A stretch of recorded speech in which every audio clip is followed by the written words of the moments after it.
ஸ்டாலினுக்கு தானே ஓட்டு போடணும். ஸ்டாலினுக்கு ஓட்டு போடணுமா? யாருக்கு ஓட்டு போடணும்? விஜய்க்கா. எந்த சின்னத்துல ஓட்டு போடணும்? விசில் சின்னத்துலயா? எப்படி எப்படி விசில் சின்னம் சொல்லு. அப்படியா?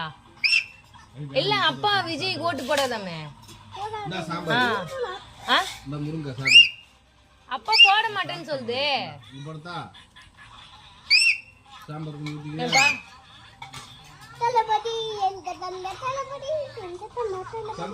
சரி யாருக்கு ஓட்டு போடணும்? அப்பா கிட்ட கரெக்டா சொல்லு.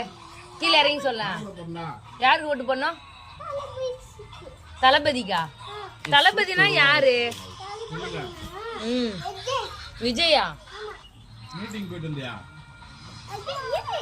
உனக்கு தெரியுமா விஜய்னு யாருன்னு? யாரா குட்டி?